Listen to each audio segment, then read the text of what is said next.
I am Dr. Naveen. I'm a physician practicing in Madanapalli, Andhra Pradesh. I've been practicing diabetes care for the past 12 years.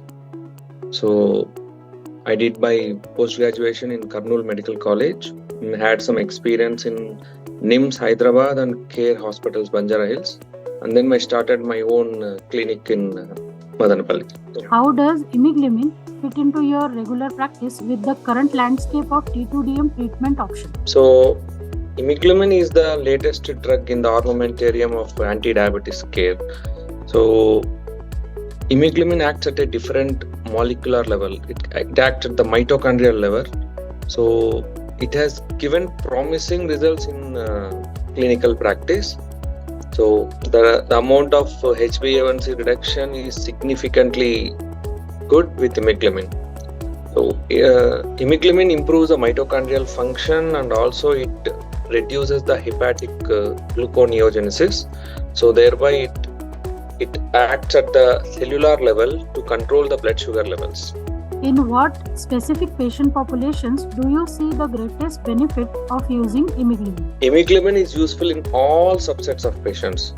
In practice, we are seeing it is effective in almost any group of patients. We are able to even use Imeglimin in CKD patients, people who are intolerant to metformin, all age groups. Even very young people are also showing good response to Imeglimin treatment. How does Imeglimin compare to other hypoglycemic agents in terms of safety and efficacy? Kindly share any real-world case if there. So in terms of safety and efficacy, first thing is safety. It has really no side effects. See, we have hundreds of patients on Imeglimin. Hardly any patient complains of any gastrointestinal upset or anything. So even people who are not tolerant to metformin, we are confidently keeping all these patients on Imeglimin. And in terms of safety, it's renal friendly, cardiac friendly. There are no dose limitations in renal or cardiac dysfunction, and it can be used even in CKD in patients with who are intolerant to any other OHS. And also there is no risk of weight gain. So we are able to use in all group of patients Imeglimin. In recent time, Imeglimin sustained release formulation with Indian study has been launched in India. What is your opinion on that? Okay, see, only problem with Imeglimin initially was the number of pills. We have to take it 500 milligrams BD or 1000 milligrams BD. So once you get a sustained release preparation, first thing is it reduces maybe few of the gastrointestinal effects which we are not seeing practically, and also it reduces the pill burden. So once a day Imeglimin, a sustained release formulation will be effective. So Imeglimin, even with 500 milligrams BD, we are able to see very good clinical response in Indian subset. So rarely we are going up to 1000 milligrams BD. So sustained release preparation will be very useful in the clinical practice. What are the key safety and efficacy findings from clinical evidences on Imeglimin that clinicians should be aware of? So as I told, Imeglimin is safe in almost all subset of patients. It can be used in any group of people. So as of in the clinical practice, hardly we are seeing any side effects from the drug. So no gastrointestinal intolerance.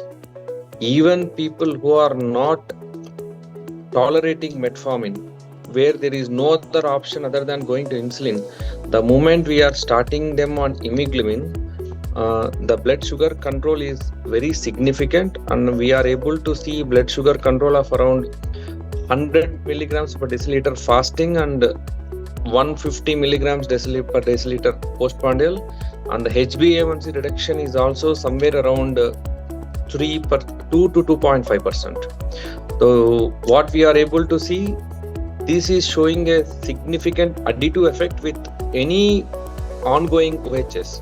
So it has an additive effect with sulfonylureas, metformin, and even DPP4 inhibitors or SGLT2 inhibitors.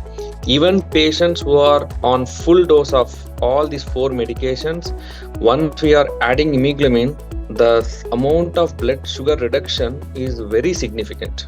Do you believe that Imeglimin has the potential to change the future landscape of diabetes treatment? Yes, surely, because now after seeing the clinical response of Imeglimin, now I have started using Imeglimin as a first line drug for all de novo diabetics.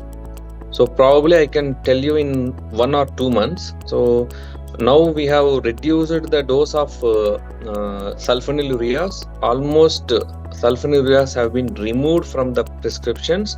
So once a day sustained release Imeglimin along with SGLT2 or DPP4 and metformin. This will become the standard care of treatment, and it may replace all other drugs as the first line medication in the near future. So only physicians has to start using the medications to know the response. How does the mitochondrial targeting mechanism of Imeglimin influence its clinical use? See, whatever metabolic processes happens, it happens at the mitochondrial level. So even insulin resistance is at the mitochondrial level. So because there is no drug till date which can attend this target. So by Imeglimin, by targeting the mitochondrial dysfunction, so it is improving the insulin sensitivity, and also the risk of hypoglycemia if you are using it alone is almost obsolete. So Imeglimin, by targeting the mitochondrial function, so it has given a new domain for blood sugars control, and it is far more effective than any other OHS as of now. Any other key points or take home message you would like to share apart from this? Imeglimin should be a first line medication for all diabetic patients in the near future.